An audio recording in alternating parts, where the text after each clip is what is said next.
Assalamualaikum warahmatullahi wabarakatuh. Waalaikumsalam. Waalaikumsalam warahmatullahi wabarakatuh. Alhamdulillahirobbilalamin. Kita semua punya kesempatan di pagi hari ini ya. Habis subuh kita coba manfaatkan waktunya untuk bersama-sama semuanya berada dalam kajian yang kita sebut ngajol, ngaji online. Ini makasih banget sebetulnya untuk teman-teman angkatan 26 ya. Angkatan 26, kelas 26 ya. Karena yang sudah menggagas. Karena yang sudah menggagas ya. Mohon maaf nih. Karena yang sudah menggagas kegiatan ini, tapi kemudian karena melihat animo gitu ya, jadi berkembang jadi ngajol angkatan 98. Dan, pemateri hari ini kan luar biasa, jadi yang berminat nggak cuma angkatan 98 gitu ya. Mudah-mudahan bisa bermanfaat untuk banyak kalangan. Sebelum kita mulai, kita awali dulu dengan doa majelis kali ya. Bismillahirrahmanirrahim. Innalhamdulillahi nahmaduhu wa nasta'inna wa nastaghfiruhu wa na'udzubillahi min syururi anfusina wa min sayyiati a'malina. Man yahdillahu fala mudilla lahu wa min yudillahu fala hadiyalahu. Asyhadu anna Muhammadan abduhu wa rasuluh. Kita panjatkan segala puji kepada Allah Subhanahu wa taala, kita mohon pertolongannya dan juga ampunannya serta perlindungannya. Semoga kita dijauhkan dari keburukan jiwa dan kejelekan amal. Semoga kita semua mendapatkan menjadi orang-orang yang mendapat petunjuk jalan, karena siapapun yang setelah Allah berikan petunjuk maka akan Allah mudahkan dan tidak ada yang bisa menyesatkannya. Dan barang siapa yang Allah sesatkan maka dia tidak bisa mendapatkan petunjuk. Dan kita bersaksi bahwa tiada Tuhan selain Allah, bersaksi bahwa Nabi Muhammad adalah utusan Allah. Kalau teman-teman semua sudah melihat flyernya, kita tahu topiknya adalah jangan galau gitu ya. Sempat kepikiran gue usia segini gitu kan, ngapain mikirin jangan galau gitu kan. Dan sempat kepikiran juga sebetulnya galau itu apa sih? Bukan cuma anak ABG aja yang ngerasa galau ya gitu kan. Tapi ketika tema ini kemudian diangkat, ini pasti korelasinya sangat besar nih untuk kehidupan kita gitu ya. Jadi nanti kita akan cari tahu lebih dalam dari Kang UHF gitu ya. Betul? Kemarin ditanya Kang UHF frekuensinya berapa katanya gitu. 98 ya frekuensinya. Oke, nanti kita cari tahu nih apa sih galau itu sebenarnya dan kenapa sih orang bisa galau gitu ya. Sama ya nanti kiat-kiatnya supaya nggak galau itu gimana. Nanti akan dikupas tuntas ya oleh Kang UHF serta Jam Silet, betul? Oke. Jam silatnya naon? Mangga Kang UHF, sok mangga. Ini kalau mau dihidupin juga boleh sih mikrofonnya, kita bisa interaktif jadinya. Oke. Mangga, kira-kira kalau mau nanti biar saya lebih enak lah TikToknya sama teman-teman semua karena kita discuss aja ya. Assalamualaikum warahmatullahi wabarakatuh. Waalaikumsalam. Waalaikumsalam. Rabbil alamin. Alhamdulillahilladzi anzala sakinatan fi qulubil mu'minin liyazdadu imanan ma'a imanihim. La ilaha illallah. Wa asyhadu anna sayyidana Muhammadan abduhu wa rasuluhu la nabiyya wa la rasula ba'da. Allahumma shalli wa sallim wa barik ala hadzal nabiyil karim sayyidina wa habibina wa syafi'ina wa maulana Muhammadin wa ala alihi wa ashabi ajma'in. Rabbi shrah li sadri wa yassir li amri wa hlul 'uqdatam min lisani yafqahu qawli amma ba'd. Sahabat-sahabatku, teman-teman tercintaku, angkatan 98 yang manis-manis ya, yang imut-imut, yang cute-cute, yang ganteng, menukar resep, menukar rilis, insya Allah semua solihin solihat ya. Semoga Allah Subhanahu Wa Taala memberkahi antum semua. Segala penjuru Indonesia sudah hadir di pagi hari ini, plus teman-teman saya di Instagram juga yang sudah mulai banyak bergabung. Hari ini saya sedang kajian bersama sahabat-sahabat tercinta saya di Semansa Bogor. Silakan teman-teman kalau agak roaming mohon maaf ya. Insya Allah, tapi temanya cukup bagus ya, tentang jangan galau. Universal insya Allah tema kita akan angkat. Kenapa saya kemarin memilih tema ini? Sebenarnya saya ajukan ke Kang Guna itu tema tentang don't say goodbye to Ramadan gitu. Karena memang sekarang sudah masuk akhir Ramadan. Tapi itu sepertinya sudah sering didapatkan ya. Saya lebih kepada yang sedang perlu dibahas hari ini adalah tentang kegalauan. Sebelum masuk ke materi, kita tinggal bersisa 2 hari lagi di Ramadan. Kata para ulama salaf, ketika kita mencapai akhir Ramadan, sudah selayaknya kita mempercepat pacuan kuda kita. Karena Ramadan ini diibaratkan sebagai pacuan kuda. Kalau awalnya dulu kita agak santai, tengahnya pun kita masih malas-malas, maka di ujungnya ini mari kita percepat pacuan kita dengan cara memecutnya sekeras mungkin. Artinya apa? Mari kita mengisi Ramadan kita di 2 hari terakhir ini. Yang belum hatam segera hatamkan Qur'annya, ya. Yang belum sedekah keluarkan sedekahnya atau zakat malnya kalau memang di Ramadan jatuh temponya. Yang belum zakat fitrah sampai nanti malam takbiran masih ada waktu. Segera selesaikan semua kewajiban kita agar apa? Agar tuntas semua kewajiban kita dan nanti keluar Ramadan kita menjadi orang-orang yang muttaqin. Allah amin ya rabbal alamin. Teman-teman semua terima kasih atas undangan ini. Mohon maaf saya beberapa kali di-invite, diundang di acara semansa dan sebagainya. Bukan saya sombong, bukan saya nggak mau, tapi sudah terschedule jadwal saya selama 1 tahun. Sekarang bisa karena memang jadwalnya amburadul ya, karena banyak yang di-cancel karena pandemi ini. Namun insya Allah semoga bisa kita rutin ini Teh Indah nih. Kang Guna, Kang Jeko di Paris di mana nih Kang Jeko nih? Udah di Bandung sekarang. Di mana Kang Jeko? Udah di Bandung sekarang. Udah di Bandung. Siapa? Oh itu mau Bandung atuh. Iya, Paris Bandung. Ya. Terima kasih. Insya Allah kita akan coba membahas apa sih tentang galau. Kemarin Bu moderator ya, Teh Indah ini hanya Ustadz galau teh apa? Jadi moderator kita ini nggak pernah galau, jadi dia nggak tahu definisi galau seperti apa. Itu ya Teh Indah ya. Apa sih galau gitu ya? Kata dia galau itu menurunkan pesona, masya Allah ya. Kata Teh Indah ini ya. Jadi galau itu apa sih ya? Jadi ternyata kata Allah Subhanahu Wa Taala galau itu adalah default settingnya manusia. Manusia itu default settingnya galau.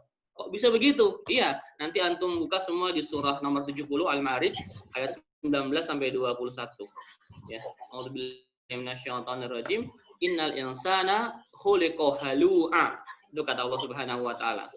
Sesungguhnya manusia itu diciptakan suka berkeluh kesah. Suka ngeluh, suka komplain, suka galau, suka gundah, suka gulana. Itu manusia default settingnya kayak begitu. Settingan awalnya manusia suka galau. Ya. Innal insana khuliqa halu'a idza massahu syarru jazua. Kalau dapat sebuah kebaikan ya, dapat sebuah anugerah ya. Dapat diangkat jabatannya, dapat rezeki, yang jomblo dapat jodoh misalkan gitu ya. Atau dikasih anak, sesuatu yang mengenakkan hati kita itu biasanya jazua ya. Wa idza massahul khairu manu'a. Dan kalau dapat kebaikan biasanya orang tuh pelit.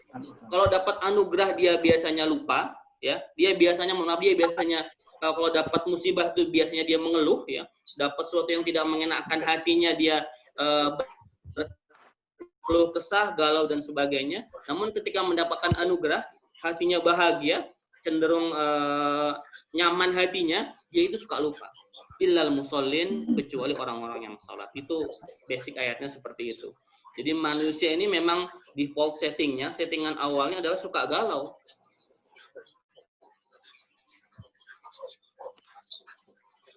Suka ngeluh, manusiawi sekali. Kecuali orang-orang yang sholat. Nah, terus diteruskan sampai ayat 34, itu panjang sekali, siapa saja orang-orang yang bisa terbebas dari perasaan galau. Tapi itu nggak kita bahas. Ya. Saya akan bahas satu saja. Musallin. Kenapa sholat ini bisa masuk situ? Saya akan sedikit.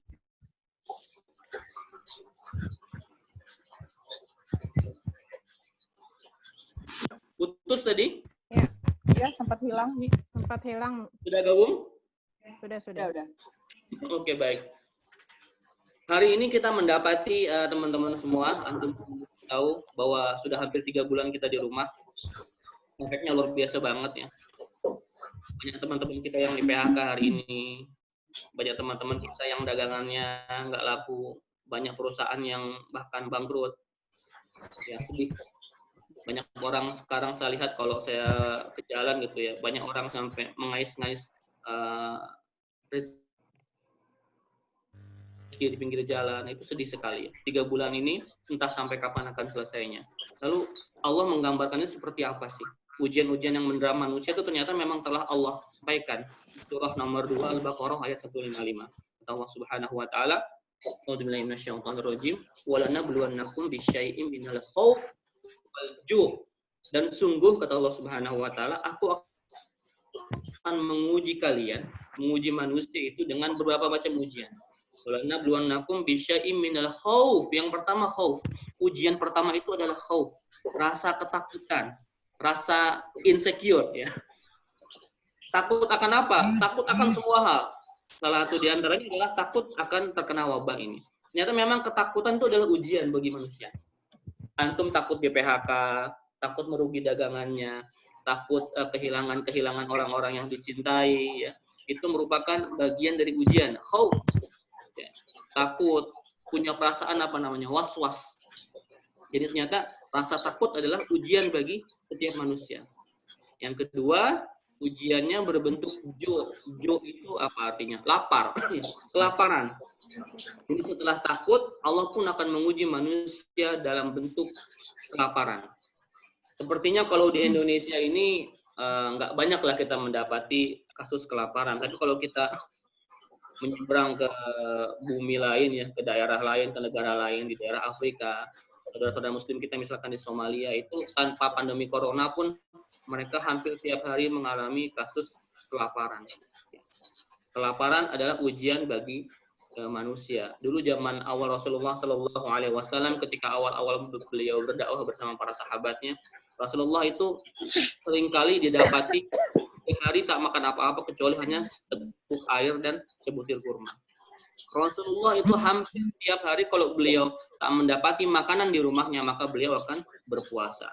Berpuasanya Rasulullah itu jangan dianggap seperti puasa kita yang sahurnya itu sahur pakai ayam, ya, pakai opor, pakai semur, pakai rendang, macam-macam. Rasulullah SAW para sahabat itu sahurnya biasa sekali dengan seteguk air dan sebutir kurma.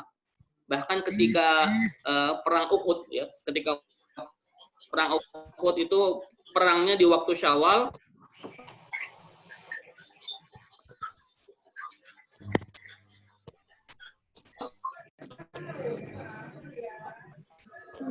Di Ramadan, perang dilakukan perang Khandaq yang kita tahu, menggali parit ya, menggali parit yang panjangnya itu panjang utara kota Madinah, lebarnya 5 meter, kedalaman 3 meter, digali pada saat Ramadan dalam kondisi paceklik, jadi para sahabat dan Rasulullah SAW itu hanya seteguk air dan seteguk kurma yang tidak dimakan. Kenapa tidak dimakan? Diemut-emut saja supaya lama habisnya. Itu bekal sahur beliau dan para sahabat, dan siangnya dipakai untuk menggali lubang di tengah gurun. Itu pasir, bebatuan dan sebagainya. Bayangkan bagaimana perjuangan Rasulullah SAW pada waktu itu untuk menahan kelaparan. Sampai suatu saat ada sebuah kisah yang membuat saya kalau baca sirah ini selalu merinding dan menangis. Suatu ketika di perang Khandaq itu, Rasulullah itu kalau perang, sahabat menggali lubang, beliau pun ikut menggali lubang bersama-sama. Ya, beliau masuk ke dalam lubang, ya, ikut menggali bersama-sama para sahabat. Suatu ketika para sahabat menemukan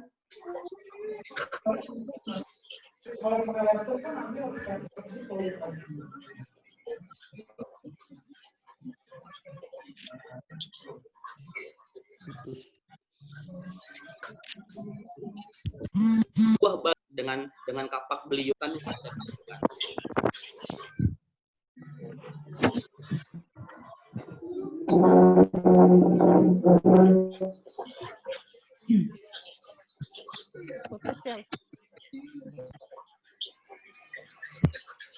Tolong ya Rasulullah. Billahi Allahu Akbar.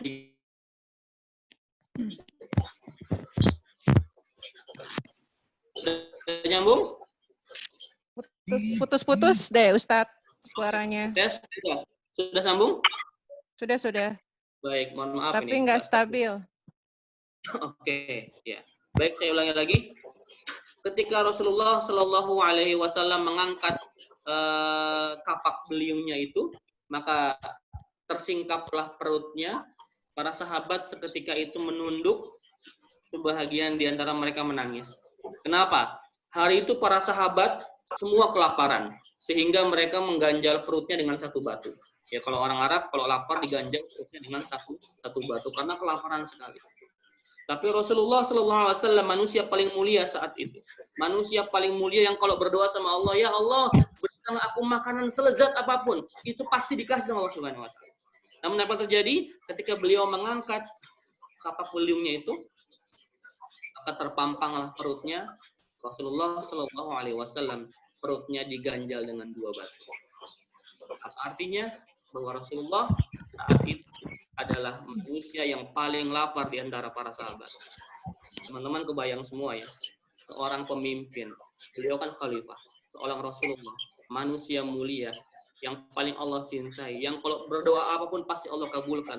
Tapi beliau memilih berlapar-lapar bersama sahabatnya. Sampai beliau diganjal dengan 2 batu. Para sahabat menangis.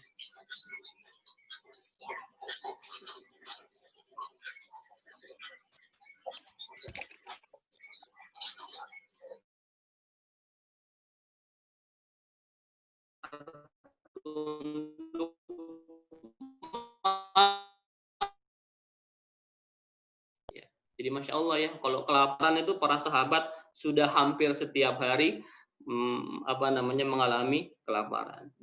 Itu bagian dari ujian juga. Kalau antum semua saya rasa nggak pernah lah kita kelaparan. Sehari kita nggak makan pun sepertinya nggak pernah ya teman-teman semua.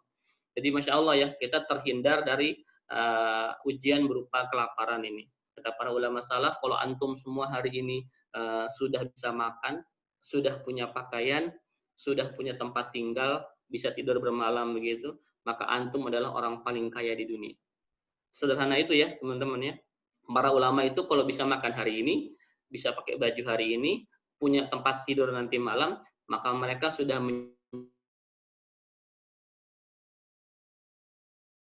menjadi nasihat buat kita agar tidak terlalu rakus dalam mencari dunia. Teman-teman semua, sehebat apapun antum dalam hal dunia itu kata Rasulullah SAW tak lebih berharga dibanding sebelah sayap nyamuk. Ya, teman-teman, dunia tak lebih berharga dibanding sebelah sayap nyamuk. Kenapa Allah masih memberikan rezeki untuk orang-orang kafir? Mohon maaf. Ya. Orang kafir nggak ibadah, bahkan orang Islam yang maksiat nggak ibadah, Allah kasih rezeki bahkan sepertinya dimudahkan karena Allah Subhanahu Wa Taala menyampaikan dunia itu nggak ada harganya. Kalau dunia itu ada harganya, maka orang kafir, mohon maaf, tidak akan diberi minum walaupun setetes. Jadi antum jangan pernah ngiri sama, mohon maaf ya, ada Ustadz, saya ini kayaknya ibadah sudah rajin, doa sudah sering, tahajud nggak pernah ketinggalan. Ya, tapi kok hajat saya nggak pernah dikabul Allah, ya. Saya begini-begini aja, rezeki saya nggak nambah-nambah gitu. Sedangkan teman ahli maksiat, tapi kok sepertinya kayak, padahal antum semua harus tahu, yang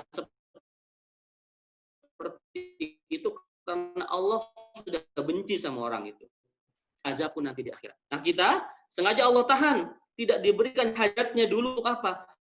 Agar kita tetap curhat sama Allah Subhanahu Wa Taala. Biasa manusia itu ya, biasanya ini ya, manusia itu ingat Allah ketika susah, ya, ketika sulit, ketika punya hajat, ingin sesuatu, itu kita mendekat sama Allah Subhanahu Wa Taala, mendapatkan apa yang kita inginkan itu suka lupa. Ya, teman-teman semua selalu baik sangka sama Allah Subhanahu Wa Taala.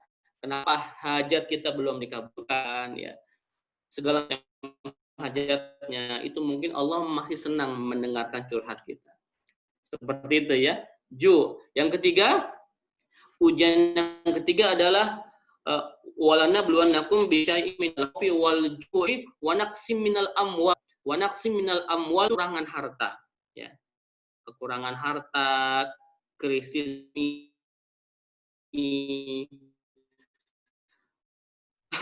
lalu tadi itu di PHK dan berhubungan dengan harta, itu pun ujian dari Allah Subhanahu Wa Taala.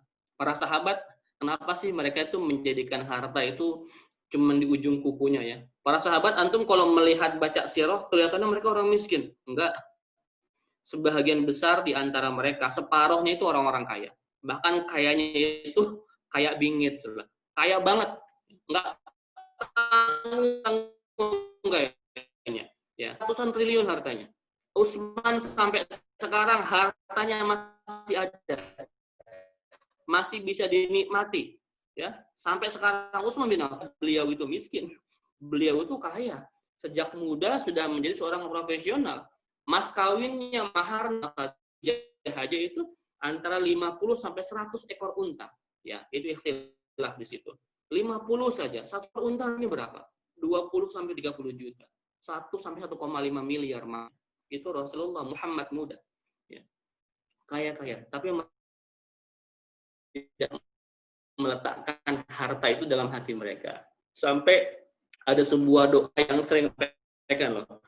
Tetapi ini jarang kita amalkan.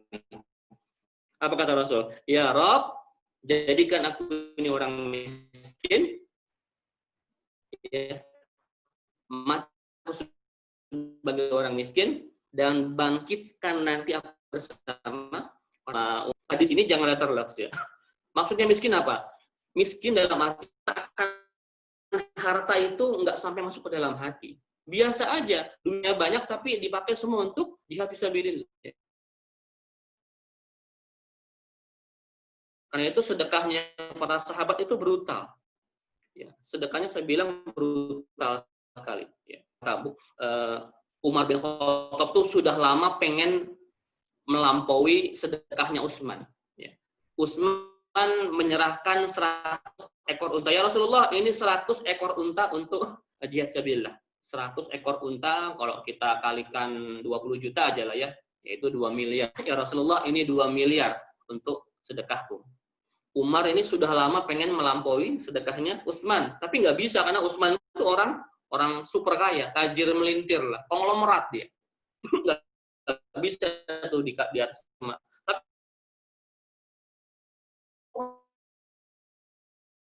sedekahnya Khattab menghadap Rasulullah SAW. Ya Rasulullah, aku dengar Utsman ngasih 2M ya. Iya. Kalau gitu Bismillah, hari ini aku mau melampaui sedekahnya Utsman, aku memberikan separuh hartaku. Beliau punya kebun yang sangat luas. Aku berikan separuh hartaku untuk jihad fisabilillah. Masya Allah, Rasul senang sekali mendapat kabar itu. Ya, dan Umar pun kalah gembiranya, senang nih. Kapan lagi gue bisa nyaingin sedekahnya Utsman? Jarang-jarang nih, happy dia. Karena berlomba-lomba dalam kebaikan. Sedekahnya pak gede-gede. Kalau kita kan pak kecil-kecil lah ya gitu ya. Oh silahkan duluan kalau ada sedekah gitu ya. Kalau sahabat nggak pengen banyak-banyak gitu ya. Umar senang, happy banget Umar itu. Tapi happy-nya nggak lama.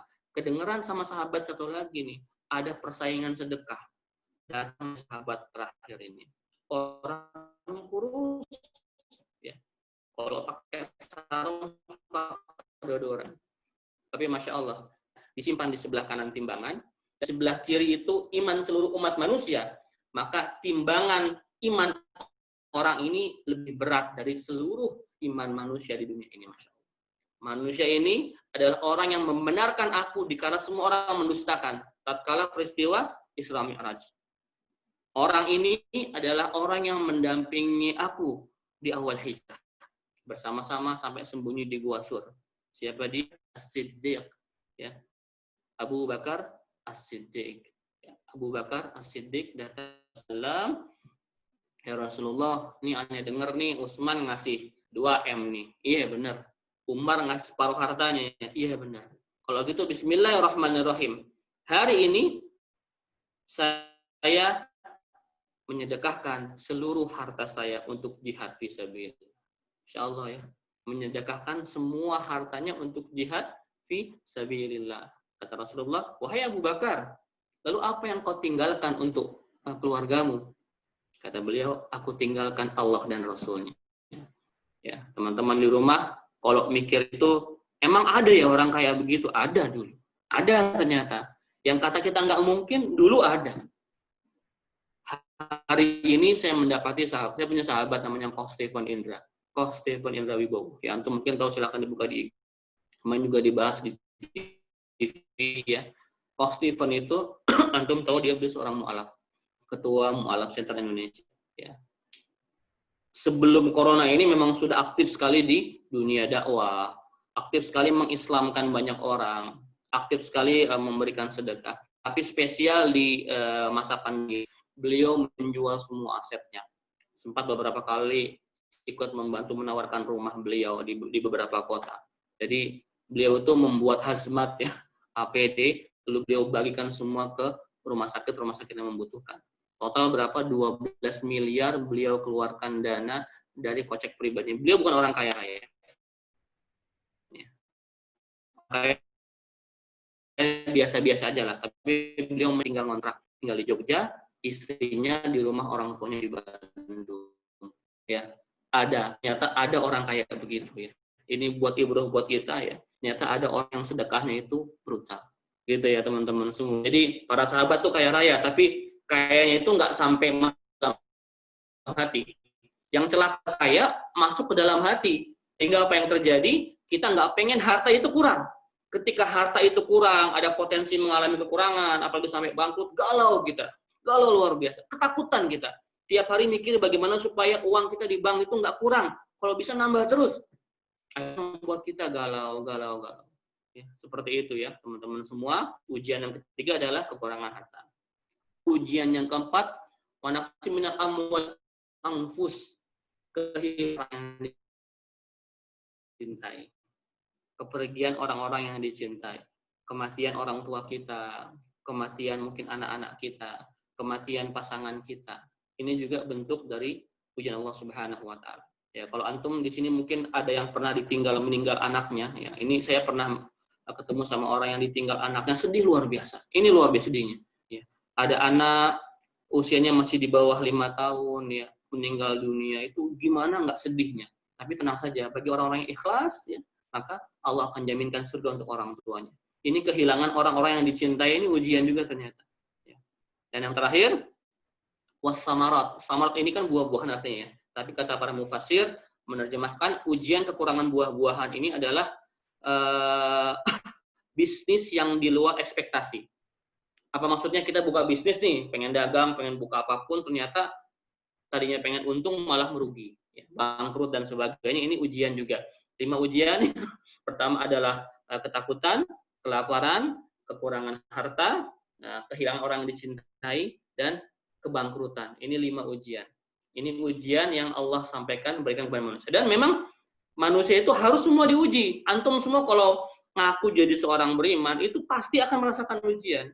Di surah Al-Ankabut, Allah bilang begini, ahasiban nasu ayyutraku ayyakulu amanna wa hum la yuftanun. Kata Allah begitu.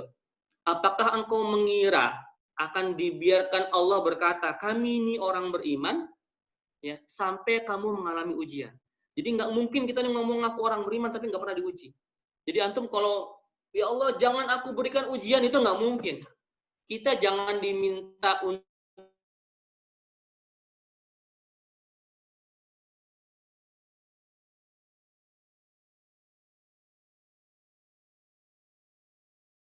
anak kuliahan kalau mau naik level pasti ujian dulu. Begitu pun manusia.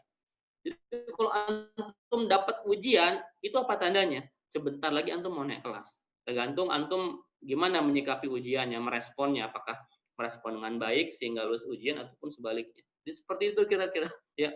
Jadi 5 ujian tadi, dan di ujung ayatnya ini ada kabar gembira. Wabasyiril shabirin, kata Allah. Dan berikanlah kabar gembira spesial buat orang-orang yang sabar. Gitu ya. Alladzina idza asabatum musibah qalu inna lillahi wa inna ilaihi raji'un. Yaitu siapa orang sabar itu? Yaitu orang-orang yang ketika ditimpa musibah, mereka bicara, mereka berkata inna lillahi wa inna ilaihi raji'un. Istirja. Apa maksudnya ini? Kita menyerahkan semua kepada Allah Subhanahu wa taala. Karena dulu kita ini nggak punya itu. Kita nggak punya barang yang hilang itu, kita nggak punya dulu. Ketika sekarang Allah ngambil lagi, ya memang sudah punyanya Allah Subhanahu wa taala. Saya selalu menganalogikan hidup ini kita lakukanlah seperti tukang parkir ya, manajemen tukang parkir. Antum tahu tukang parkir ya, di mall mana ya? Di Mall Botani lah, di Bogor ya, di Mall Botani. Tukang parkir itu kedatangan, dapat apapun, mobil sehebat apapun dia woles aja, santuy kan. Datang yang biasa mungkin Innova ya, alhamdulillah gitu kan ya. Ketika ada yang ngambil Innovanya, biasa aja, nggak ditahan sama dia. Datang yang lebih tinggi dikit ya, misalkan Pajero Sport ya, datang, alhamdulillah. Ada yang ngambil Pajero-nya juga nggak masalah. Datang BMW, alhamdulillah, masya Allah. Ada yang ngambil lagi, biasa aja, bukan punya dia. Datang Lamborghini Aventador 12 miliar, parkir di Botani, Masya Allah, indah banget ini mobil. Warnanya gemerlap, misalkan ya, warna gold begitu ya. Diparkirin, kata yang punya, Mas, jaga ya, 12 miliar nih. Siapa? Dilihatin sama tukang parkir ya. Dia selfie di depan Lamborghini, begitu kan? Masya Allah. Ketika yang punya mau ngambil, apakah si tukang parkir itu nahan-nahan? Jangan. Ini barang bagus, ini 12 miliar, jangan kau ambil. Nggak mungkin ngomong kayak begitu. Karena yang punya Lambo itu bukan dia. Ya. Itu pun kita manusia. Seberharga apapun harta yang kita punya. Ya, siapapun ya, suami, istri, anak, harta, dan sebagainya. Kalau Allah mau ambil, ya kita mau ngomong apa? Toh dulu kita nggak punya sebelumnya. Nah, ini harus diyakini. Ketika kita menyikapi harta itu seperti tukang parkir, maka akan santuy. Dapatnya santuy, hilangnya pun biasa aja. Ya. Ini kadang-kadang kita kan dapatnya gembira berlebihan. Pas hilang, sedihnya berlebihan. Nah, ini yang harus jadi pelajaran buat kita semua, bahwa menyikapi kehidupan ini biasa aja lah. Ya. Pas dapat, alhamdulillah, jangan terlalu berlebihan gembiranya. Ya. Pas kehilangan pun biasa aja. Seperti teman-teman semua. Ya. Jadi, 5 ujian tadi, tapi di ujung kabarnya ada wabasyiris shabirin. Berikanlah kabar gembira bagi orang sabar. Nih, kita boleh nyalahin mic-nya, saya mau boleh ya nanya sama teman-teman. Antum tahu nggak sabar itu artinya apa? Moderator. Iya, sok Ya. mangga. Sabar itu apa, Teh? Menurut aku sih sabar ya seperti tadi Kang Memi bilang ya, menghadapi segala sesuatu itu sudah menyadari bahwa itu ketentuan, sudah diketentuan dari Allah. Jadi ya biasa aja gitu menghadapi segala sesuatu. Oke, Kang Jeko. Halo. Dari Prancis. Mangga, sabar apa, Kang? Wah, punten nih, bukan nanya nih, punten ya. Ingin tahu aja pendapat seorang profesor tentang sabar itu apa? Kalau sabar itu apa ya? Menerima sesuatu dengan biasa aja, B aja. Ya. Siap, mantap. Siap. Siapa lagi yang mau ngasih ini? Enya, apa kabarnya? Sabar apanya? Alhamdulillah baik. Sabar naonnya kira-kiranya? Definisinya tentang sabar apanya? Kalau sabar tuh ada yang namanya sabrun jamil, kesabaran yang baik. Itu sabrun jamil itu diantaranya tidak berkeluh kesah kepada orang lain, melainkan hanya mengadukan keluh kesahnya hanya kepada Allah. Masya Allah. Aja. Tuh, ini saya kalau ngaji sama orang-orang pinter tuh enak gitu ya. Kita diskusi aja ya. Semua definisi sabarnya benar ya. Ya. Tapi ada satu definisi sabar yang saya senang banget ini kalau membawa tentang sabar ini. Saya selalu bilang sabar itu semuanya benar. Semua orang pasti akan bisa mendefinisikan sabar sesuai dengan persepsi masing-masingnya. Tapi ketika ada yang bilang sabar itu adalah respon pertama kita ketika menghadapi musibah. Ini sebenarnya yang paling tepat. Respon pertama kita ketika mendapati musibah. Jadi, ketika ada sesuatu yang mengguncang kita, respon pertama kita itulah sabar. Contoh gimana ya? Misalkan antum lagi nyetir mobil ya, sudah safe banget, pelan-pelan, sesuai aturan. Lagi lampu merah berhenti sebentar, tiba-tiba ada motor, gitu ya, jebret, spion kita hancur kena. Reaksi antum gimana? Sebagian besar di antara gimana Tenda? Indah pernah ngalamin Indah. Iya, saya pernah ngalamin soalnya ditabrak. Yang ada keluar semua tas. kaget. Konbin keluar semua ya Kang ya? Enggak sih, kalau aku sih satu kampus keluar semua, bukan? Kampus keluar semua. Kampus Ya minimal ya, Ragunan. apapun itu ya.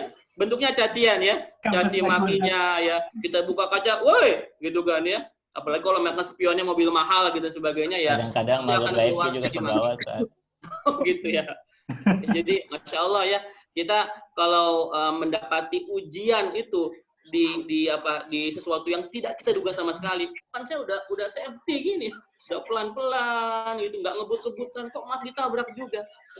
Yang pertama antum respon itulah sabar. Astagfirullahaladzim, ya Allah, dosa apa aku hari ini ya Allah? Nah, itu udah keren. Ketika ada sesuatu yang menimpa kita, maka kita nggak nyalahin siapa-siapa, kita balik kepada diri kita, ya Allah, dosa apa ya Allah hari ini aku ya Allah. Itulah sabar. Walaupun itu sulit ya, karena itu Rasul ngasih step-step kan. Kalau antum sedang mendapat sesuatu yang mengecewakan begitu, lagi mau marah, makanya yang pertama lakukan itu diam dulu. Tahan dulu, diam. Kalau sedang berdiri antum duduk, kalau sudah duduk, sudah agak santai, ambil wudhu, sholat. Itu step-stepnya. Tapi kan itu butuh waktu. Ini yang spontan ini. Reaksi pertama itulah sabar. Reaksi pertama kita ketika mendapati sebuah masalah yang masalahnya besar deh ya. Atau emak-emak lah, emak-emak misalkan ya, udah tahu nih teori tentang sabar ya, tiba-tiba ini baru beli TV 65 inch ya gitu ya, si Ade suka main bola gitu ya, siapa yang punya anak kecil suka main bola kencang di tengah rumah, tiba-tiba jebret ya, itu bola kena TV yang baru beli, pecah jatuh, reaksi emak-emak bagaimana? Iya, pasti teriak-teriak, marah-marah dan sebagainya. Nah, ini diuji kesabaran kita. Nah, antum pernah dengar nggak kisahnya biografi tentang Syekh Sudais ya? Syekh Sudais itu imam Masjidil Haram. Ya, beliau itu ternyata nggak dari kecil orang alim ya. Dari kecilnya itu orang bandel dia. Orang bandel. Bandelnya bukan bandel biasa, bandel bingit lah. Bandel banget orangnya. Bandel banget ya. Suatu ketika ini udah puncak bandelnya, ibunya ini orang solehah, sabar. Tapi sesabar-sabar seorang ibu pasti ada titik puncak kulminasi dia tuh pasti mau marah gitu loh. Saking keselnya. Ini suatu ketika Sudais kecil ini membuat ibunya harus marah. Ya. Ceritanya ibunya sedang menyiapkan makanan ya, akan menyambut tamu di sebuah meja panjang kalau di Arab kan gitu ya. Disiapin, ditata makanan gitu ya. Sudah siap untuk didatangkan kepada para tamu, lari-lari di situ. Yang terjadi satu meja makan itu semua berantakan. Wah, piring pecah sebagainya lah, kacau balau. Si ibu ini yang sabar akhirnya naik juga. Manusiawi kan, marah melihat kejadian gitu. Namun karena orang soleha, wanita soleha, marahnya itu dia manage jadi doa. Marah kalau disimbolkan pakai emoticon tuh kan kalau marah tuh merah bertanduk gitu, keluar asap gitu, marah banget, sepenuh hati. Tapi si ibu itu soleha tahu bahwa ketika si ibu mengucap dengan sepenuh hati maka jadi doa. Karena itu marahnya si ibu itu di manage jadi doa. Bilang gini, "Hai Sudais," yang kata-kata agak kencang, ya, agak kencang gitu ya, tapi nggak kasar. "Hai Sudais, dasar kamu ini calon imam Masjidil Haram," sambil marah besar, sepenuh hati. Tapi yang terlontar dari lisannya adalah doa. Kejadian sekarang, beliau menjadi imam Masjidil Haram. Teman-teman, emak-emak di rumah yang punya anak, kalau marah sama anak, marah silahkan. Tapi jangan sampai keluar kata-kata yang nggak pantas. Karena kata-kata apalagi seorang bunda, orang ibu, itu doa dan mustajab. Di manage ya, anger management gitu ya. Di manage ininya supaya apa? Supaya menjadi doa. Ya, sekarang belajar teman-teman ya. Silakan berarti yang punya istri atau teman-teman yang akhwatnya berarti bagaimana caranya memanage marah menjadi doa. Ini keren banget. Kalau kita bisa, kita boleh marah, tapi marahnya controllable, terkontrol, marahnya termanage dengan baik. Karena marah itu manusiawi. Rasul pernah marah, jangan dibilang Rasulnya santun terus, enggak, beliau marah. Terutama ketika syariah dihina, beliau marah. Tapi marah beliau itu proporsional, tepat pada waktunya, tepat pada saat, tepat kondisi. Itu pun boleh kita lakukan, teman-teman semua. Silahkan Anda marah, tapi marahnya profesional. Dan kalau bisa, tidak keluar kata-kata yang buruk dari lisan, apalagi seorang ibu. "Dasar kamu ini anak siapa sih?" Anak mama. Nah, repot kan? Ya. Sejatinya, seorang anak itu kan cerminan dari orang tuanya. Kita ini kalau mendapati anak kita, mohon maaf ya, nggak bisa diatur, bandel, nakal, disuruh sholat susah, suruh ngaji susah, introspeksi. Saya selalu bilang gini, ketika ada masalah terjadi sama anak kita, siapa yang disalahin pertama? Bukan gurunya, bukan sekolahnya, bukan teman-temannya, bukan pergaulannya, tapi orang tuanya.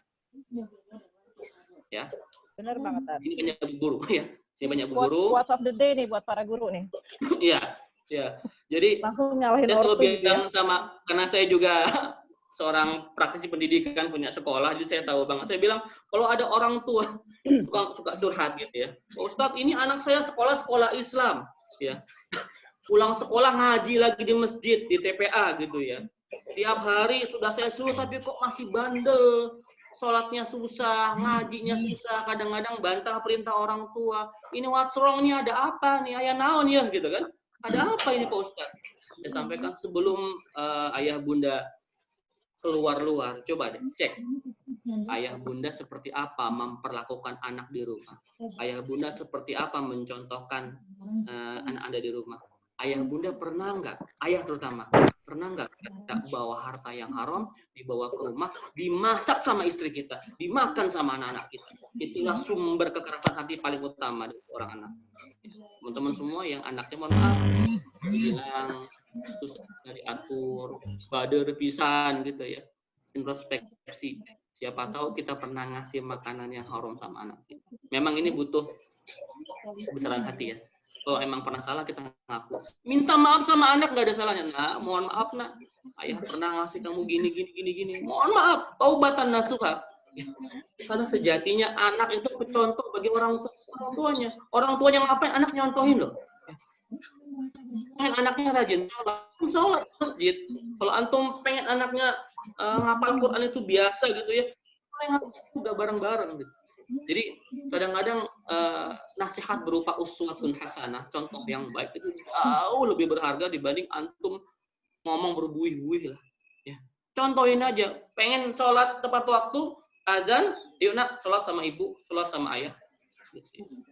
Contohkan baca Quran, contohkan ngapal Quran dan sebagainya. Contoh yang baik-baik dari orang tuanya itu jauh lebih berkesan dibanding hanya dinasihati dengan kata-kata. Seperti itu ya teman-teman semua. Jadi kita kemana-mana ngebahasnya nggak apa-apa ya. Ini di luar tema kita. Boleh udah dibuka sesi tanya jawab? Mangga. Sampai jam berapa kita ini? Sampai jam berapa nih Kang Guna atau Kang Jeko? Sampai maghrib. Sampai azan maghrib. Sampai azan maghrib, karena Kang Memi mohon maaf ya, satu hari ini diboikot ya. Gimana? Sebentar, sebelum saya akhiri tanya jawab, saya mau kasih solusi dulu ya buat teman-teman semua supaya nggak galau ya. Ya nanti setelah ini kita buka sesi tanya jawab, tapi jangan susah ya. Ya nanti saya nggak bisa jawab kan malu gitu ya. Baik, teman-teman semua. Tadi kita bicara panjang lebar tentang kegalauan ya. Lalu apa sih solusi agama kita ini mengatasi kegalauan manusia? Yang pertama, solusi paling jitu itu takwa. Kelihatannya mungkin klise ya, tapi enggak. Yang antum buka di surah nomor 65 Tolak di akhir ayat kedua dan ketiga. A'udzubillahi minasyaitonirrajim. Wa may yattaqillaha yaj'al lahu makhraja wa yarzuqhu min haitsu la yahtasib. Kata Allah Subhanahu wa taala, dan barang siapa bertakwa kepada Allah Subhanahu wa taala, maka Allah akan berikan solusi dari segala macam persoalan kehidupannya. Semua jalan keluar. Ya. Takwa dulu, ada masalah, Allah pasti beresin dan dikasih bonus. Apa bonusnya? Wa yarzuqhu min haitsu la yahtasib. Dan Allah berikan rizki dari arah yang unpredictable, nggak disangka-sangka. Ini masya Allah loh. Ya. Dapat rizki, solusinya dapat, bonusnya rizki. Tapi rizkinya bukan yang fixed income. Ya. Yang nggak kita duga-duga. Kalau antum dapat misalkan dapat gajian nih sebulan 20 juta misalkan, atau berapa? Standar semansa berapa? 30 juta sebulan. Ya punya dapat itu lah ya. Lagi lockdown dipotong 50%. Lockdown ya. Atau mau pakai euro gitu ya. Prof, pakai euro berapa, Prof? Hah? Euro? Iya. Pokoknya dapat gaji, kalau gaji bulanan kan biasa ya. Oh, dapat gaji sudah fix gini ya, biasa aja. Tapi Allah ini kasih bukan gaji, rizki min haitsu la yahtasib. Jumlahnya nggak tahu berapa dan sumbernya nggak tahu dari mana. Itu bonus dari takwa. Dan teman-teman harus yakin itu.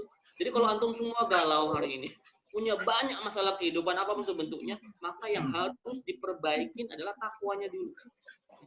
Ada seorang teman saya pengusaha, suka diskus sama saya. Saya tanya, dia itu pengusaha yang jatuh bangun gitu ya. Dia bilang saya begini, Ustaz, antum tahu nggak? Pas saya bangkrut, pas saya gagal dalam sebuah proyek dan sebagainya, yang pertama saya evaluasi itu bukan teknikal. Teknikal itu belakangan.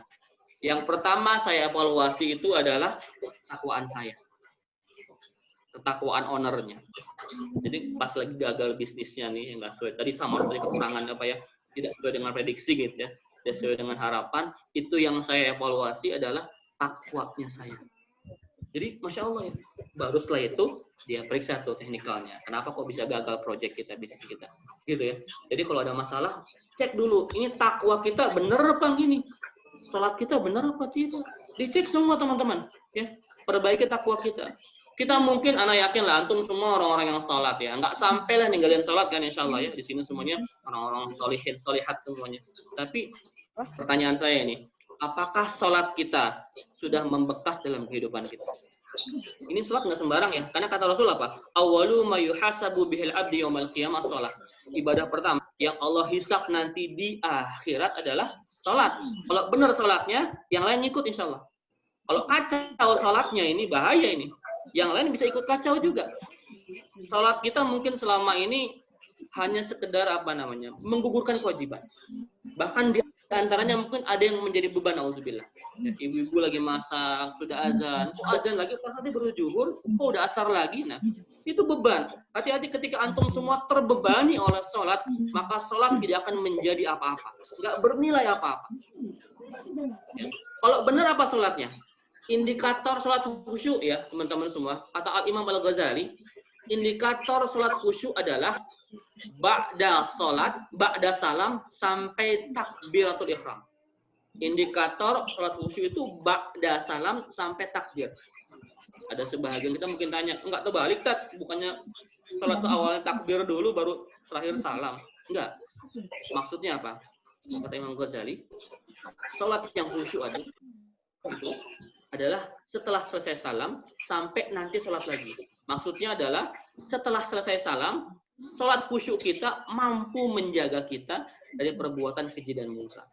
Jadi indikator sholat khusyuk yang paling tepat adalah ketika kita ba'da sholat, sampai nanti sholat lagi, di waktu itu, di tenggang waktu itu, maka kita terjaga dari perbuatan maksiat. Itu baru sholat khusyuk. Jadi kalau tadi kita mau ngecek nih, kira-kira saya subuh khusyuk apa enggak? Cek. Dari subuh ke zuhur, ada nggak maksiat yang diperbuat? Nanti cek lagi zuhur, khusyuk apa enggak nih? Cek lagi. Zuhur sampai asar, ada nggak maksiat kita? Oh, seperti itu. Kalau semua sholat kita khusyuk, maka 24 jam kita nggak akan maksiat. Karena sejatinya sholat, inna sholata tanha anil fahsyai wal munkar. Sholat yang benar itu sungguh bisa mencegah kita dari perbuatan munkar. Tapi Indonesia kenapa nih? Majoritinya orang Islam. Okay? 225 juta lebih orang Islam. Insya Allah sebagian besar itu sholat. Tapi kok masih korupsinya masih tinggi, kriminalnya masih tinggi, keadaannya kayak begini. Itu berarti ada yang salah dengan sholat kita hari ini. Gak benar sholatnya, cuman hanya menggugurkan kewajiban. Hati-hati teman-teman semua. Allah ancam di surah yang sering kita baca kalau sholat, Ar-Ra'aita ya, Al-Ma'un ya, wa wailul lil musallin. Maka celakalah orang-orang yang sholat. Antum kebayang nggak? Allah bilang celaka orang yang sholat. Wail itu nama neraka. Maka masuklah ke neraka wail orang yang sholat. Wa wailul lil musallin alladzina hum an sholatihim sahun. Siapa yang masuk neraka itu? Yaitu orang-orang yang lalai dari sholat. Kalau sudah sholat, diancam ke neraka, apalagi yang sholat. Ya. Perbaiki sholat kita. Sampai kata Rasul macam begini, malam tanhahu sholatu anil fahsya'i wal munkar lam yazdad minallah ila budan. Barang teman-teman semua cukup dulu ya, ini ada 8 solusi, 1 aja dulu, yang 7 nanti kapan-kapan aku kepanjangan. Karena saya 6.30 harus ada acara lagi. Silakan saya buka sesi tanya jawab aja. Nanti kalau ada teman-teman masalah apapun itu, terutama yang berkenaan dengan masalah ini ya, silakan ditanyakan. Kalau saya nggak bisa, kita diskusi aja. Baik, silakan. Terima kasih. Assalamualaikum warahmatullahi wabarakatuh. Waalaikumsalam warahmatullahi wabarakatuh. Hatur nuhun Kang Ustadz Memi. Kita buka dulu sesi tanya jawab untuk 3 pertanyaan di awal ya. Kita punya waktu kurang lebih 15 menit untuk tanya jawab. 15 menit. Enggak dong, 10 menit lah ya. Sok, Mangga, ada yang mau nanya? Atau enggak moderator nih nanya nih? Kayaknya tuh. Nanya dulu, ada lagi yang mau nanya? Sok, Mangga, siapa? Jadi yang 6 lagi apaan? Ada 7 lagi. 7 lagi. Cukup apa enggak waktunya? Itu Enya nanya di chat tuh Enya tadi. Iya, ini Dibaca ada. ininya aja dulu kali, apa namanya, Ustadz, poin-poinnya dulu kali pembahasannya nanti Poin-poinnya aja kita. ya. Poin-poin aja ya. Baik. Yang pertama tadi takwa, ya. Yang kedua sabar dan sholat, ya. Takwa, yang kedua sabar dan sholat, wasta'inu bisabri wassalah, innallaha ma'as sabirin, gitu ayatnya ya. Yang ketiga itu perbanyak zikir supaya nggak galau. Ala bizikrillahi tatmainnul qulub. Kata Allah begitu kan, ketahuilah bahwa dengan banyak berzikir kepadaku, niscaya hatimu akan menjadi tenang ya. 3 ya. Yang keempat, perbaiki hubungan kita dengan orang tua. Karena sebagian besar penyebab kegalauan kita, masalah di dunia ini, karena kita nggak baik hubungan sama orang tua. Keempat ya. Yang kelima, meyakini bahwa semua masalah yang Allah timpakan itu pasti ada solusinya. Ya. Di surah Al-Nasr itu Allah ulang 2 kali. Fa inna ma'al usri yusra. Inna ma'al usri yusra. Allah bilang 2 kali itu. Maka sesungguhnya bersama kesulitan itu pasti ada kemudahan. Diulang 2 kali. Artinya apa? Bahwa hidup ini nggak mungkin sulit terus, nggak mungkin galau terus, pasti ada happy-nya kok. Gitu ya. Yang kelima ya. Yang keenam, meyakini bahwa ujian yang menimpa kita itu tidak melebihi kemampuan kita. Ya, Allah menguji manusia itu pasti sesuai dengan kadarnya. Allah menguji anak SD pakai ujian soal anak SD. Nggak mungkin anak SD ke soal anak kuliahan, nggak mungkin. Begitupun sebaliknya, ya. La yukalliful nafsan illa wus'aha. Allah tidak akan pernah menguji hambanya di luar kemampuannya. Yang ketujuh, ya, jauhi maksiat. Ya, supaya nggak galau, jauhi maksiat. Karena maksiat itu, ya, akan membuat hati kita nggak tenang. Kata Rasulullah SAW, fa innal khairu tuma'ninah wa inna syarra raibah. Karena sesungguhnya kebaikan itu mendatangkan ketenangan dan keburukan kemaksiatan itu mendatangkan kegalauan. Jadi kalau banyak maksiat itu hati akan makin galau. Seperti itu ya teman-teman semua. Kalau pengen tenang, jauhi maksiat. Dan yang terakhir, banyak berdoa. Doa anti galau teman-teman semua. Allahumma inni a'udzubika minal hammi wal hazan wa a'udzubika minal ajzi wal kasal wa a'udzubika minal jubni wal bukhl wa a'udzubika min ghalabatid dain wa qahrir rizal. Itu doa anti galau, doa anti hutang, ya doa anti malas, anti sombong dan sebagainya ya. Seperti itu kira-kira Teh Indah. Ya, hatur nuhun. Kang Ustadz, doa anti galau artinya apa kurang lebih? Oh, mau diterjemahkan juga? Artinya Baik. Allahumma inni a'udzubika ya Allah, sesungguhnya aku berlindung kepada Engkau minal hammi wal hazan. Hammi itu sesak, hazan itu apa namanya? Gelisah ya, galau gitulah. Ya Allah, aku berlindung dari perasaan sesak di dada dan kegalauan, hammi wal hazan. Wa a'udzubika minal ajzi wal kasal. Aku pun berlindung kepada Engkau dari perasaan lemah dan malas. Ajzi wal kasal itu lemah dan malas. Wa a'udzubika minal jubni wal bukhl. Pengecut dan kikir. Ya, bakhil itu bukhl itu bakhil kikir. Wa a'udzubika min ghalabatid dain wa qahrir rijal, dan aku berlindung kepada Engkau dari belenggu hutang. Ya, ghalabatid dain itu hutang. Wa qahrir rijal, dan tekanan manusia. Jadi kalau ada yang suka ditekan sama manusia, ini doa untuk melepaskannya. Gitu Teh. Siap. Oke, hatur nuhun. Ada lagi pertanyaan? Tadi solusinya sudah dipoin-poinkan, ada 8 solusi anti galau. Silahkan, mangga pertanyaan berikutnya. Mangga, saya. Saha, Teh Mirna, sok mangga. Ya itu, alhamdulillah, doanya tadi itu ya, berlindung dari kegalauan orang lain. Nah, itu kan kita, orang tidak boleh zalim dan tidak boleh berbuat zalim ya. Dan jangan juga orang lain sampai zalim ke kita misalnya. Terus kalau misalnya begitu prinsipnya bahwa jangan zalim dan jangan menzalimi, jangan dizalimi, berarti gimana caranya itu menghadapi yang zalim, yang apakah itu kita anggap sebagai ujian atau kita berikhtiar mencegah kejaliman itu seininya gitu, semaksimal mungkin. Langsung sabar aja. Ini zolimnya lebih spesifik Teh. Apakah zolim kepada pribadi atau zolim kepada apa gitu? Coba punten. Mungkin yang kepada pribadi aja deh, gitu yang gampang. Pribadi ya. Zolim kepada pribadi. Jadi gini, Rasulullah SAW ketika beliau dihina, ya ini sebatas hinaan ya. Beliau dihina, dicaci maki, difitnah. Kalau itu masalah pribadi, itu beliau nggak pernah marah. Kalau itu masalahnya pribadi. Namun kalau sudah mendapati penghinaan tentang agama, tentang syariah, bahkan kehormatan muslimah saja, beliau marah luar biasa.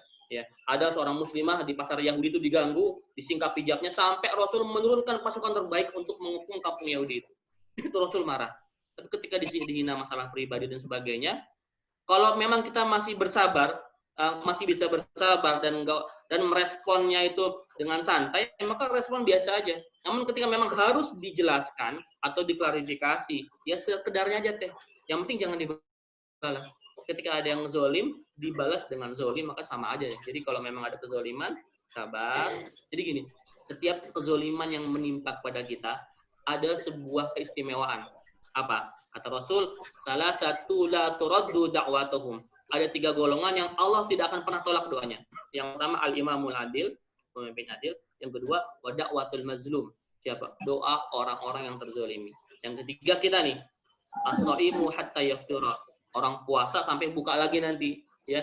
Doa pemimpin adil, orang terzolimi sama orang puasa. Nah, ketika antum terzolimi, teteh terzolimi temirnya, ya, doa sama Allah, ya Rabb, aku terzolimi ya Rabb, doa yang terbaik di situ. Maka disitulah doa kita jadi makbul. Sabar. Kecuali memang sudah harus direspon, diklarifikasi dan sebagainya, mangga sekedar saja, nggak usah bayi buta. Yakinlah bahwa kita nggak akan bisa menyenangkan semua orang teh. Pasti ada yang pro kontra, ada lafaz, ada haters kan pastilah, itu wajar ya. Jadi kalau kita ada yang benci sama kita jangan fokus sama yang benci itu. Kalau fokus sama yang benci, repot hidup kita nggak akan pernah maju. Fokus sama orang-orang yang mencintai kita. Gitu ya Teh ya, terus Based on experience ya, Kang Ustadz ya, soalnya haters bertebaran ya. Oke, next, mangga. Siapa yang lagi mau tanya? Oh, E-nya apa pertanyaannya? Mangga di sini di chat ya. Ya. E-nya apa? T-nya? Kalau tes.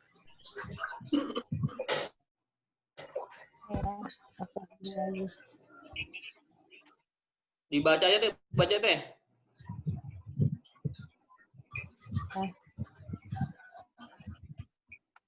Kenapa Allah ngasih ujian kalau mana nih?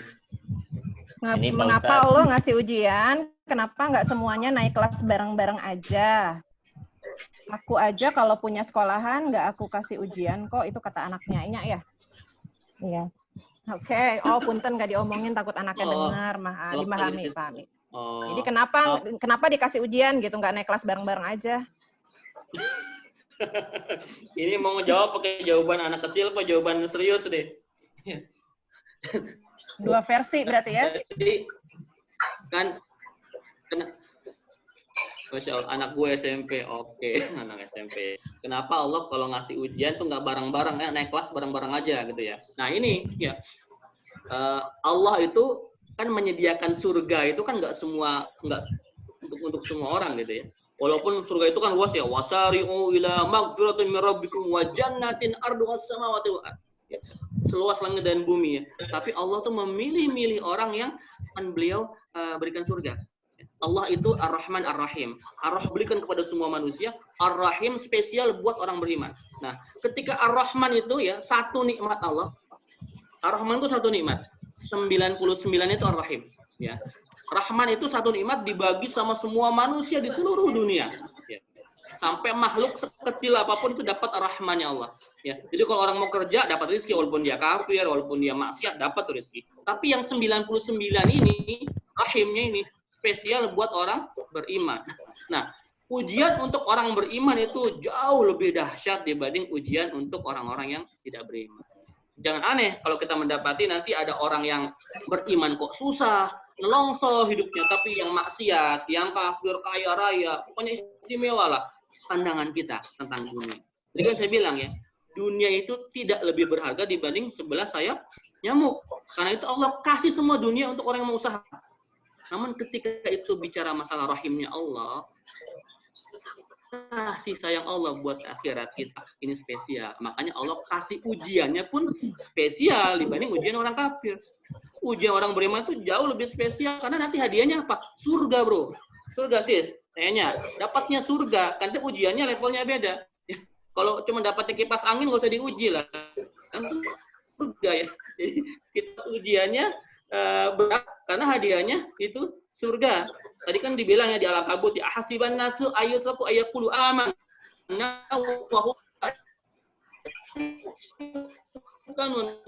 Engkau ini nggak akan dibiarkan ngomong, kami ini orang beriman kok. Itu konsekuensinya adalah ujiannya pasti berat. Pasti berat.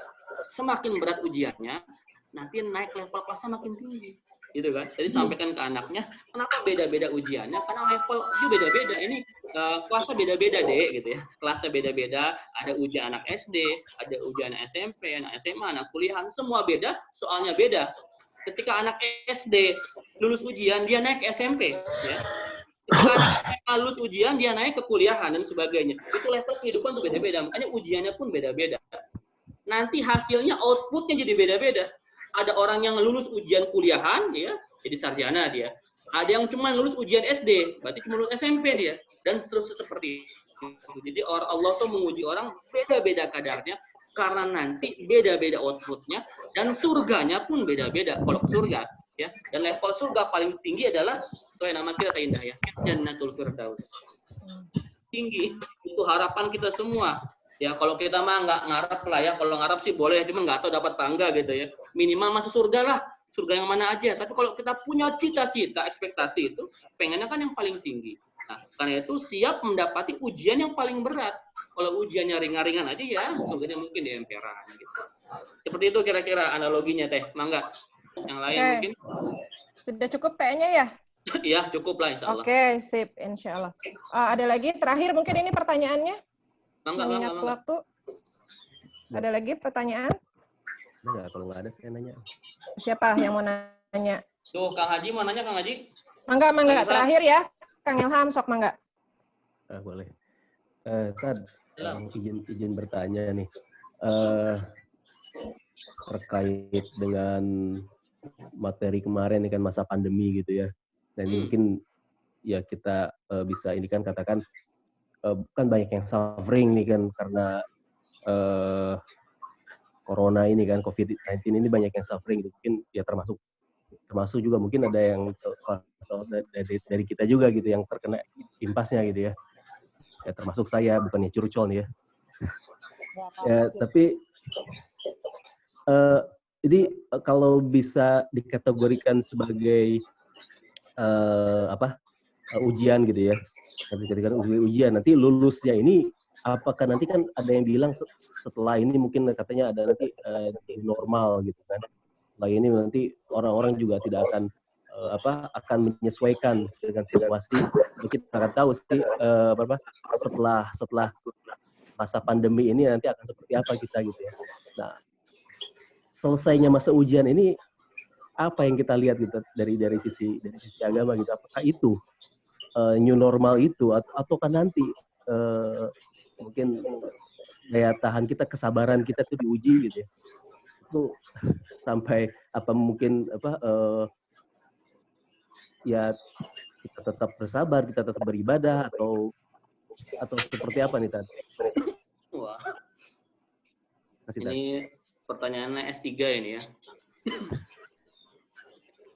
Nanti apa new normal tuh dalam pandangan agama itu seperti apa? Jadi gini ya, Kang Haji dan teman-teman, bahwa setiap Allah memberikan ujian kepada manusia itu pasti ada tujuannya kan ya. Di surat Al-Mulk itu kan tabarakalladzi biyadihil mulku wa huwa ala kulli syai'in qadir alladzi khalaqal mauta wal hayata liyabluwakum ayyukum ahsanu amala. Ya, gitu kan? Ya, jadi Allah tuh menguji kita itu ya, siapa di antara kita yang paling baik amalnya, gitu kan? Semua Allah timpakan kepada manusia, ntar Allah akan ngecek nih, siapa yang respon. Semuanya serentak nih, ujian corona semua sama ya. Ini tadi tanya nih, ujiannya semua sama, corona semuanya. Tapi kan beda-beda di responnya, ya. Karena beda-beda juga orang kondisinya kan. Nah, Lalu bagaimana nanti setelah corona itu kita kan akan masuk kehidupan normal nih. Nah, disitulah akan terlihat tampak sosok-sosok baru. Ada orang yang tetap sabar ya. Kalau kita mungkin sepertinya nggak mengalami terlalu banyak suffering yang berlebihan ya dibanding teman-teman kita yang mungkin yang di PHK ya. Yang nggak dapat sama sekali makan. Ya, teman-teman mungkin yang ojol sekarang gitu ya, yang ada supir Grab kemarin ngeluh, Pak Ustaz sudah 3 bulan nggak dapat penumpang, supir taksi, supir angkot, ya.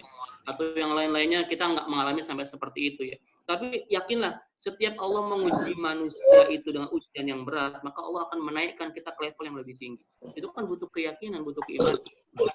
Di ujung itu, kan, "Wa may yatawakkal 'ala Allah fa huwa hasbuh" setelah itu.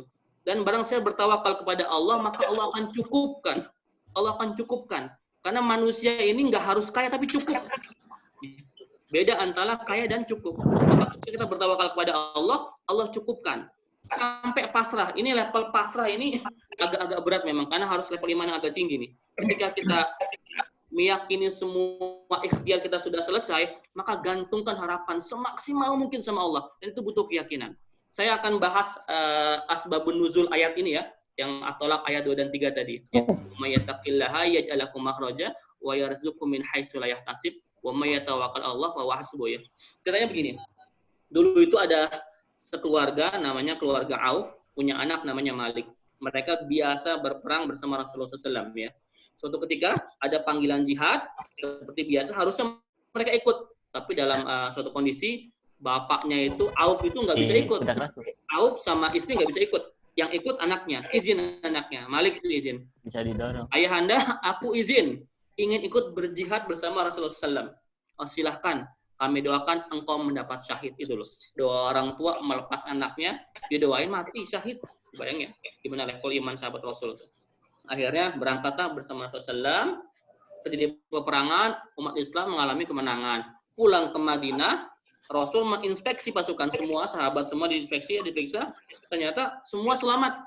Luka-luka dikit wajarlah. Semuanya komplit kecuali si pemuda Malik ini. Si pemuda Malik ini nggak ada. Ya, kalau meninggal mati syahid pun nggak tahu di mana meninggalnya. Kalau tertawan pun nggak ada yang melihat. Gitu. Datang ke orang tuanya Auf. Ya Rasulullah, di mana anak kami? Apakah dia mati syahid? Ya, dikuburkan di mana dia? Kalau ditawan, apakah ditawan? Sebagainya tanya. Rasul nggak tahu, memang blank sama sekali nggak tahu. Rasul biasanya kalau mendapati pertanyaan sulit, beliau menunggu datangnya wahyu. Ya, karena Rasul itu kalau bicara itu sebahagian besar, wa may yantiqu 'anil hawa in huwa ila wahyu yuha. Kata Rasul itu selalu bicara sesuai dengan wahyu, ya, nggak bicara pakai hawa nafsu, kata Allah begitu kan? Wa may yantiqu 'anil hawa in huwa ila wahyu yuha. Seperti itu kira-kira. Kata Rasul begini, wahai Auf dan istri, pulang ke rumah, tawakal kepada Allah Subhanahu wa taala. Zikir, la haula wa la quwata illa billah. Dawamkan zikir ini. Insya Allah Allah akan memberikan jawaban, mempermudah urusan kalian. Itu sudah hopeless semuanya. Sudah yakin mungkin anak udah nggak selamat lah. Sampai di rumah, mereka melafazkan zikir itu. La haula wa la quwata illa. Pagi, siang, sore, malam, terus sambil yakin bahwa Allah akan memberikan mereka solusi dari masalah mereka. Anaknya cuma satu, sangat dicintai. Kalau meninggal di mana nggak tahu juga. Kalau ditawan pun mereka juga nggak tahu. Sudah hopeless, tapi tawakal sama Allah. Tawakal sama Allah. Yakin Allah akan memberikan solusi. Entah gimana, tengah malam ada yang ngetok pintu. Assalamualaikum warahmatullahi wabarakatuh. Dibuka, ternyata anaknya Malik bersama beberapa ekor kambing. Agak shock, agak kaget. Tapi sebelum itu dipeluk dulu, ajak masuk, cerita. Wahai anakku, kenapa engkau bisa sampai tengah malam kayak begini, bawa-bawa kambing lagi, begitu kata ayahnya gitu kan. Ceritalah, ayah ibu, pas peperangan tadi, ternyata aku satu-satunya pasukan muslim yang ditawan oleh pasukan musuh. Aku ditawan, diborgol dengan rantai yang besar-besar, sehingga aku nggak bisa bergerak, ya. Sampai aku berhenti di sebuah camp ya. Mereka musuh berhenti di sebuah camp, istirahat.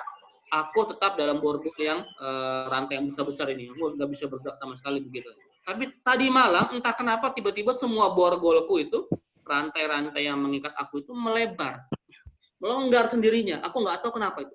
Tiba-tiba melonggar, dan aku bisa melepaskan diri. Aku melihat musuh sedang tertidur, maka aku keluar dari camp mereka sambil aku mengambil beberapa ekor kambing ini sebagai ghanimah, harta rampasan perang.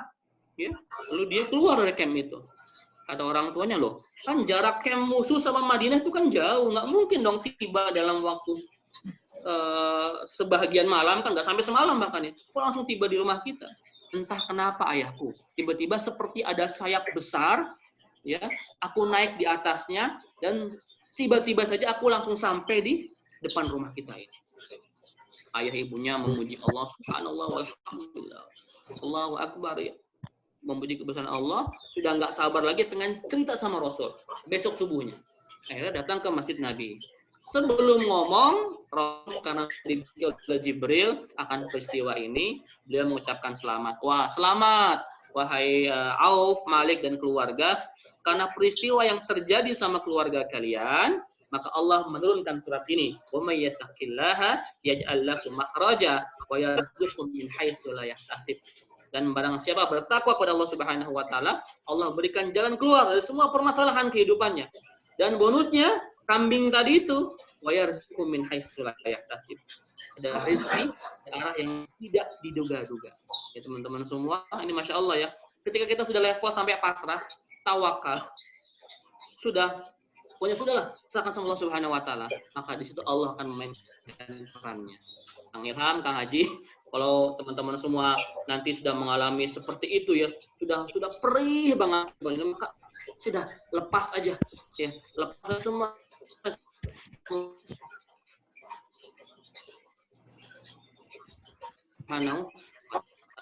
Insya Allah ketika sudah pasrah, ya, ketika sudah tawakal sama Allah, maka Allah jalan.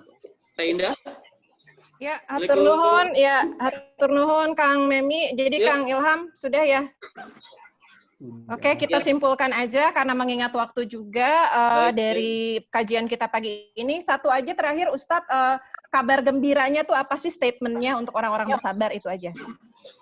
Kabar gembiranya adalah surga yang seluas langit dan bumi. Oke. Amin. Amin. Jadi, ya robbal alamin.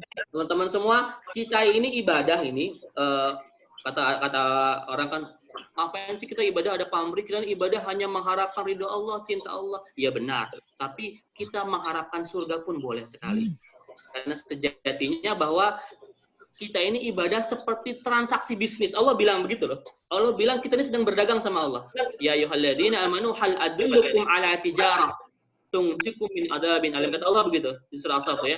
Wahai yang beriman, engkau aku tunjukkan sebuah bisnis ya, sebuah perdagangan yang bisa menyelamatkanmu dari azab, masuk surga gitu ya. Apa? Tu'minu billahi wa rasulihi wa tujahiduna fisabilillahi bi amwalikum wa anfusikum. Beriman kepada Allah dan Rasulnya, jihad pakai jiwa dan harta dan jiwa. Itu adalah perdagangan kita sama Allah. Jadi kalau kita sabar, iman sama Allah dan Rasulnya, ya, insya Allah Allah berikan surga buat kita.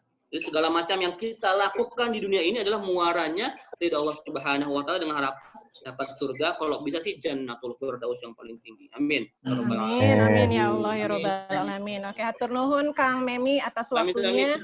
Ya sekali lagi teman-teman, jadi kesimpulan terakhirnya adalah jangan galau, walaupun itu adalah default settingnya manusia, karena untuk setiap orang beriman pasti ada ujiannya, ada 5 ujian yang berbeda. Tapi di ujung dari semua ujian tersebut kita punya satu berita gembira untuk orang-orang yang bersabar, yaitu Allah akan menjanjikan surganya yang luas, tidak terkira. Terima kasih banyak untuk teman-teman, untuk Ustadz Memi atas waktunya. Kita akhiri dulu dengan doa penutup majelis. Subhanakallahumma wa bihamdika asyhadu an la ilaha illa anta astaghfiruka wa atubu ilaik. Foto bareng dulu, guys. Ya, Kang Ustadz, kita foto bareng dulu ya. Foto bareng. Ya. Siap-siap. Yang videonya di-off boleh di-on lagi. Ini juga default setting ya. Ya, hitung. Ya, 1, 2, 3. Tangannya yang satu lagi ya. Tangannya satu. Mansa ya satu. Siap, 1. Teh Nopi belum on. Teh Tina. 1, 2, 3. Oke, hatur nuhun teman-teman. Oke, hatur nuhun semuanya. Assalamualaikum warahmatullahi wabarakatuh. Waalaikumsalam warahmatullahi wabarakatuh. Udah mau lebaran sekalian, mohon maaf lahir batin teman-teman mohon maaf ya. lahir batin. Semua. Lahir batin. Ada Dokter Bimo. Teman-teman semua, maaf lahir batin kalau tadi penyampaiannya kurang maksimal karena keterbatasan ilmu saya. Semoga amal saum antum semua Allah terima. Boleh doa nggak terakhir buat teman-teman semua? Boleh. Allahumma taqabbal minna salatana wa siyamana wa qiyamana wa ruku'ana wa sujudana wa tadarru'ana wa takhashu'ana wa ta'abbudana wa tammim taqsirana ya Allah ya arhamar rahimin. Allahumma inna nas'aluka ridhaka wal jannah. A'udzu bika min sakhatika wan nar. Allahumma inna nas'aluka husnul khatimah wa na'udzu bika min su'il khatimah. Nahab lana min azwajina wa dhurriyyatina qurrata a'yun waj'alna lil muttaqina imama. Allahumma inna na'udzu bika minal barasi wal jununi wal juzami was sayyi'il asqam. Rabbana la tuzigh qulubana ba'da idh hadaitana wa hab lana min ladunka rahmatan innaka antal wahhab. Atina fid dunya hasanah wa fil akhirati hasanah wa qina adzabannar. Walhamdulillahirabbil alamin. Teman-teman semua, kenapa kita harus selalu bersilaturahim, punya teman-teman yang soleh ini? Karena salah satu syafaat yang bisa membawa kita ke surga adalah teman-teman yang soleh. Nanti antum semua kalau duluan ke surga nggak dapet saya, nggak ketemu sama saya, tolong diingat-ingat, dipanggil-panggil, saling memanggil kita semua di sini. Siapa tahu nanti ada teman yang duluan ke surga bisa memanggil kita semua di sini. Amin ya rabbal alamin. Punten hampura sadayana kalau ada kesalahan-kesalahan. Semoga Allah Subhanahu wa taala memberkahi kita semua. Insyaallah kita bisa jumpa lagi di lain kesempatan. Terima kasih. Assalamualaikum warahmatullahi wabarakatuh. Waalaikumsalam warahmatullahi wabarakatuh. Atur nuhun.